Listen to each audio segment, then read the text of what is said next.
अस्सलाम वालेकुम स्टूडेंट्स, उम्मीद करता हूँ आप तमाम लोग खैर खैरियत से होंगे और बहुत ज़्यादा बेहतरीन ज़िंदगी गुजार रहे होंगे।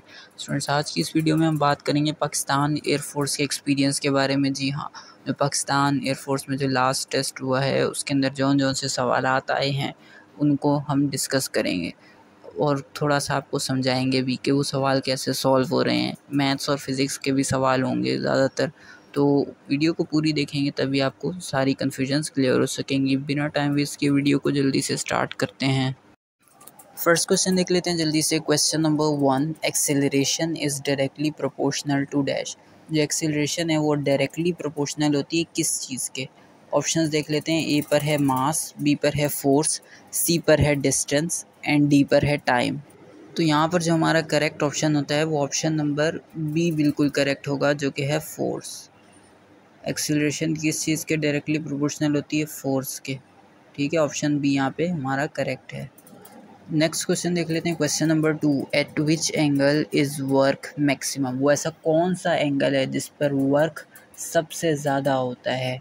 वर्क एक फ़िज़िक्स का टर्मिनोलॉजी है, ठीक है, और इसका आई थिंक यूनिट जो है वो पावर होता है, में भी पावर होता है आई थिंक। हाँ, तो जो वर्क है इसका हमें एंगल बताना है, किस एंगल पर वर्क सबसे मैक्सिमम होता है। तो ऑप्शन दिए गए हैं, पर है 0 डिग्री, बी पर है 45 डिग्री, सी पर है 90 डिग्री एंड डी पर है 180 डिग्री।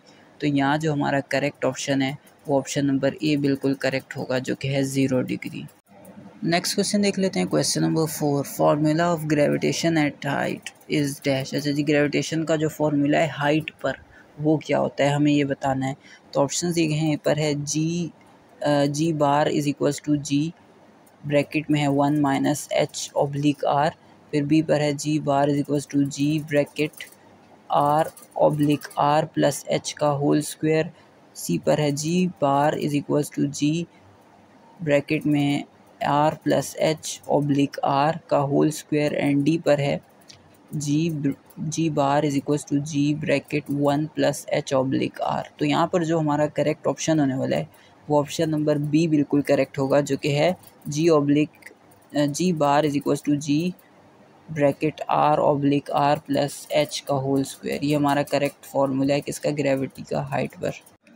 नेक्स्ट क्वेश्चन देख लेते हैं। Question number 5, turning effect of any force is dash. अच्छा जी, जो किसी भी फोर्स का जो टर्निंग इफेक्ट होता है वो क्या होता है? ठीक है, turning effect means for example आपके पास एक दरवाज़ा है, गेट है, जब आप उसको खोलते हैं ना तो उसके जो साइड में जहाँ से दरवाज़ा अटैच्ड होता है, फिक्स होता है, उसमें एक टर्न आ रहा होता है ना, क्योंकि वो मूव कर रहा होता है ना। तो जब वो मूव करता है तो वो टर्निंग फोर्स उसमें पैदा होती है, और उस टर्निंग फोर्स, वो जो टर्निंग इफेक्ट होता है उसकी वजह से जो फोर्स पैदा होती है उसको हम बोलते हैं टॉर्क। ऑप्शन बी पर है, तो यहाँ पर ऑप्शन बी करेक्ट होगा। Turning effect of any force is called torque. Next question देख लेते हैं। Question number 6, thermal conductivity of water at 20 degree centigrade is dash. अच्छा जी, वाटर की जो थर्मल कंडक्टिविटी है 20 डिग्री पर, वो हमें बतानी है क्या होगी। तो ऑप्शंस दिए गए हैं। ए पर है 0.258 डब्ल्यू ऑब्लिक एम डॉट के, बी पर है 0.598 डब्ल्यू ऑब्लिक एम डॉट के, सी पर है 1.005 डब्ल्यू ऑब्लिक एम डॉट के, डी पर है 2.18 डब्ल्यू ऑब्लिक एम डॉट के। तो यहाँ जो हमारा करेक्ट ऑप्शन है वो ऑप्शन बी करेक्ट है, 0.598 डब्ल्यू ऑब्लिक एम डॉट के। अच्छा, 0.598 की जगह राउंड ऑफ करके इसको 0.6 में भी ऑप्शंस में दिया जा सकता है, तो 0.598 या 0.6 दोनों आंसर करेक्ट होंगी। जो भी ऑप्शन में आएगा आप लोग वो टिक कर दीजिएगा। तो यहाँ ऑप्शन बी इस तरह से करेक्ट हुआ। नेक्स्ट देख लेते हैं जल्दी से। Question number 7, sine theta is equals to dash. अच्छा, कुछ ऑप्शन दिए गए हुए हैं, हमें बताना है कि उनमें से कौन सा साइन थीटा के बराबर है। तो ऑप्शंस देख लेते हैं। ए पर है cos 90 degree minus theta, B पर है cos 180 degree minus theta, C पर है tan 90 degree minus theta and D पर है कोटेंजेंट 90 डिग्री माइनस थीटा। तो यहाँ पे जो हमारा करेक्ट ऑप्शन है वो ऑप्शन ए बिल्कुल करेक्ट है, जो कि है कॉस 90 डिग्री माइनस थीटा। ये साइन कॉस वगैरह के जितने भी ट्रिग्नोमेट्रिक रेशियोज़ और ट्रिग्नोमेट्रिक फार्मूलाज होते हैं ना, ये आप लोगों ने याद करने हैं, ठीक है।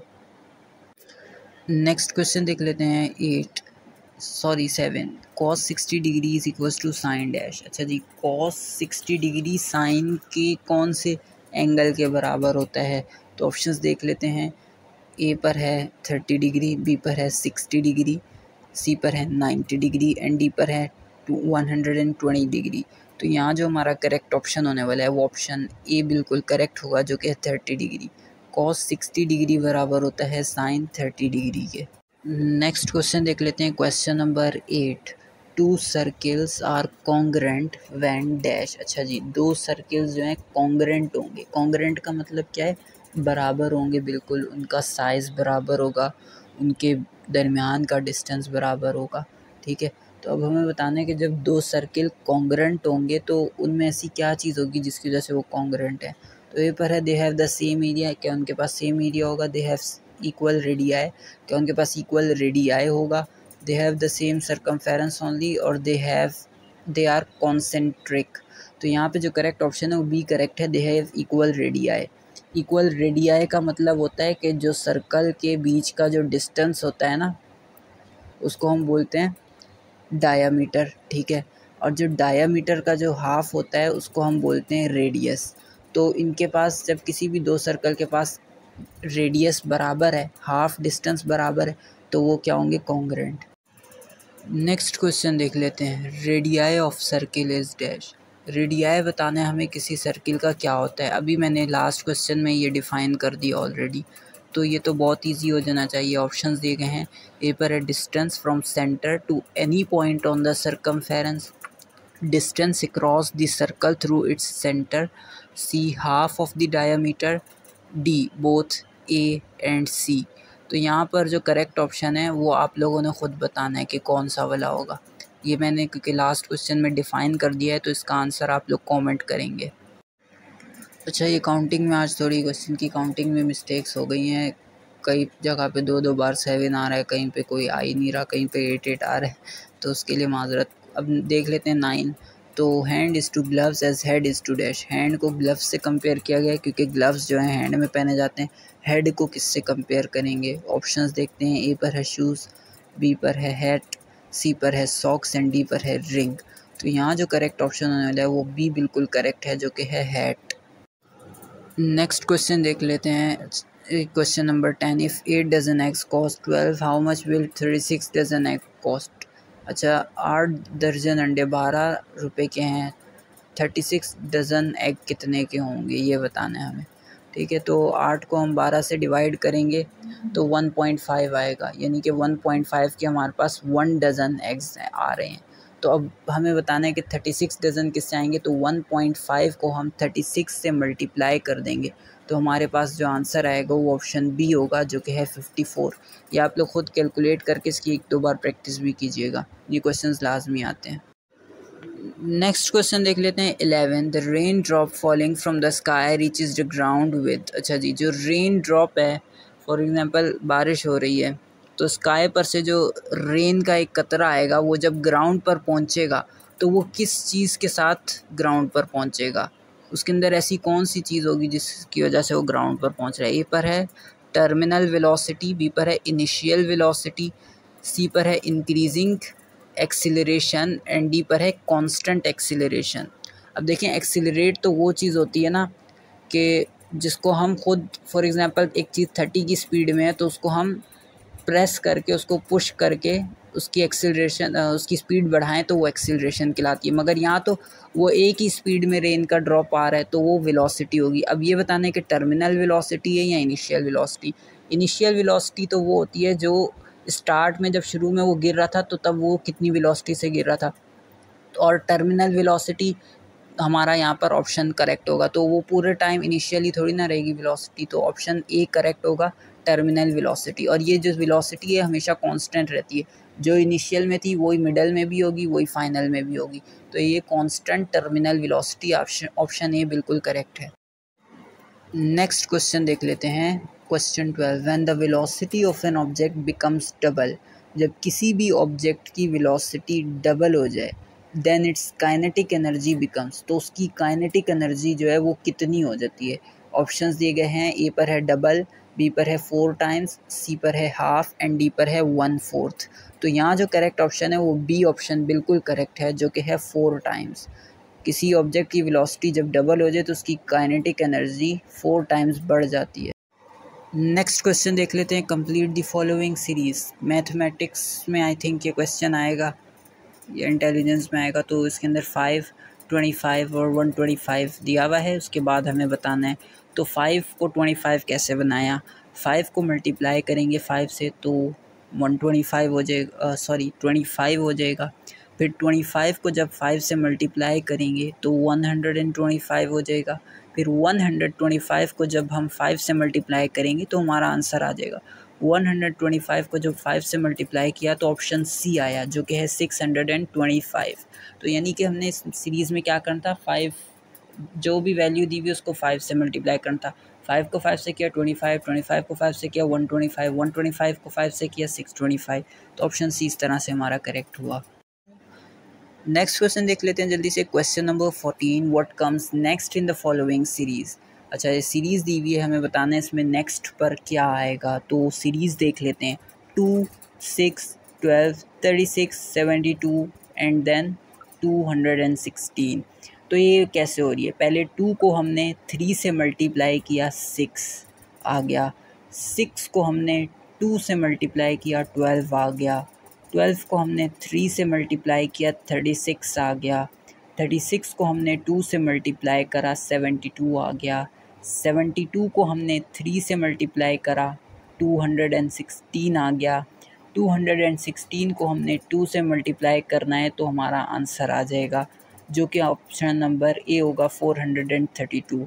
खुलासा ये कि इस सीरीज़ में पहले हमने 3 से मल्टीप्लाई करना है, फिर जो आंसर आए उसको 2 से मल्टीप्लाई करना है, फिर जो आंसर आए उसको दोबारा 3 से मल्टीप्लाई करना है, फिर जो आंसर आए उसको 2 से मल्टीप्लाई करना है। तो ये कंटिन्यूस इसी तरीके से पहले 3 से, फिर 2 से, फिर 3 से, फिर 2 से करते रहेंगे तो हमारा आंसर आ जाएगा, जो कि ऑप्शन ए पर है। नेक्स्ट क्वेश्चन देख लेते हैं 15, which is different from the rest. Options में से बताना है कि सबसे मुख्तलिफ कौन सा है। ए पर है पांडा, बी पर है काऊ, सी पर है स्नेक एंड डी पर है हॉर्स। तो यहाँ जो करेक्ट ऑप्शन है वो सी बिल्कुल करेक्ट होगा, जो कि है स्नेक। क्यों? क्योंकि पांडा की भी लेग्स होती हैं, काऊ की भी लेग्स होती हैं एंड हॉर्स की भी लेग्स होती हैं, स्नेक की कोई भी लेग नहीं होती। इस वजह से ऑप्शन सी यहाँ पर बिल्कुल करेक्ट ऑप्शन है। अच्छा जी, नेक्स्ट क्वेश्चन देख लेते हैं। A man goes to the north and then turns left and again turns left, what is his current direction. यानी कि एक बंदा था जो कि नॉर्थ की तरफ गया, नॉर्थ पे जाके वो लेफ़्ट मुड़ा एंड अगेन लेफ़्ट मुड़ गया, तो अब उसकी डायरेक्शन क्या हुई। तो जल्दी से हम यहाँ पे डायरेक्शन ऐड करके मैं आपको समझाता हूँ। देखें, जब नॉर्थ पर गया तो नॉर्थ के राइट पर ईस्ट है और लेफ़्ट पर वेस्ट है, तो नॉर्थ से ये कहाँ गया था, लेफ़्ट पर। तो लेफ़्ट पर गए तो वेस्ट हो गया, फिर वेस्ट पर से दोबारा लेफ़्ट पर गए तो साउथ हो गया। ठीक है, तो ऑप्शन बी यहाँ पर हमारा करेक्ट होगा, जो कि है साउथ।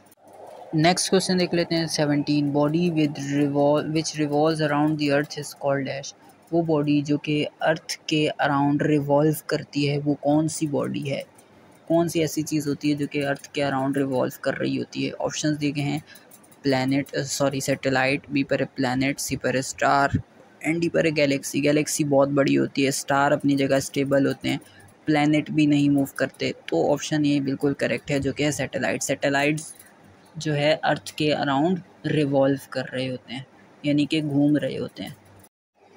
नेक्स्ट क्वेश्चन है question number 18, what is the efficiency of an electric lamp. Electric lamp जो होता है उसकी एफिशिएंसी कितनी होती है। ए पर है लो, अराउंड 10 to 17%, यानी कि लो एफिशिएंसी उसकी 10 से 17% होती है। बी पर है हाई एफिशिएंसी उसकी 80 से 90% होती है। वेरी हाई एफिशिएंसी 100 होती है। एक्सट्रीमली लो लेस देन 1 होती है। तो यहाँ पर जो करेक्ट ऑप्शन है ना, हमें लो और हाई बतानी है, ज़्यादा नहीं, वेरी हाई एक्सट्रीमली नहीं बतानी। तो ऑप्शन ए और बी बिल्कुल करेक्ट होगा, जो कि है लो 10 से 17% और हाई 80 से 90%। इन दोनों में से जो भी ऑप्शन में आएगी वो आप लोगों ने टिक कर देनी है। ठीक है, तो ए और बी यहाँ पे दोनों करेक्ट हैं।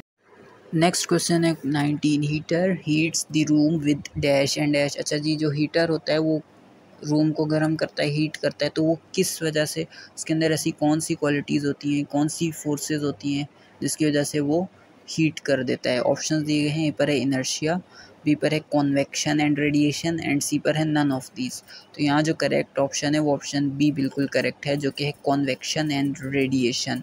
कॉन्वेक्शन और रेडिएशन की हेल्प से हीटर रूम को हीट कर देता है। नेक्स्ट क्वेश्चन देख लेते हैं, question number 20। 70% of 70 is dash, यानी कि 70 का हमें 70% निकालना है, परसेंटेज निकालनी है। तो परसेंटेज की बहुत बार मैं सवाल करा चुका हूँ, बहुत बार, तो मैं जल्दी से बता देता हूँ आपको कैसे होगा। 70% है तो टोटल हमारे पास परसेंटेजेस कितने होते हैं, 100। तो 70 को हम डिवाइड करेंगे 100 से। जब 70 को हम 100 से डिवाइड करेंगे और आखिर में मल्टीप्लाई करेंगे 70 से, तो हमारे पास क्या आंसर आएगा, 0 और 0 दोनों, 70 के जो 0 हैं वो 100 के दोनों 0 को कैंसिल कर देंगे और बच जाएगा 7 मल्टीप्लाई बाय 7। तो 7 7 49। ऑप्शन सी यहाँ पे करेक्ट होगा, आप लोग करके चेक कर लीजिएगा। ऑप्शन सी यहाँ पे बिल्कुल करेक्ट होगा। उम्मीद करता हूँ आपको वीडियो पसंद आए। अगर पसंद आए तो ज़रूर से लाइक करें, अपने फ्रेंड्स के साथ शेयर करें और चैनल को लाजमी सब्सक्राइब करें जिन्होंने नहीं करा। 50% से भी ज़्यादा ऐसे लोग हैं जो विदाउट सब्सक्राइब किए हमारी वीडियोस देखते हैं, तो काइंडली सब्सक्राइब करें, हमें इससे मोटिवेशन मिलती है काफ़ी ज़्यादा और हमें काम करने में भी मज़ा आता है। तो ऐसा ना करें, हमारे साथ जल्दी से सब्सक्राइब करें। थैंक यू एंड अल्लाह हाफिज़।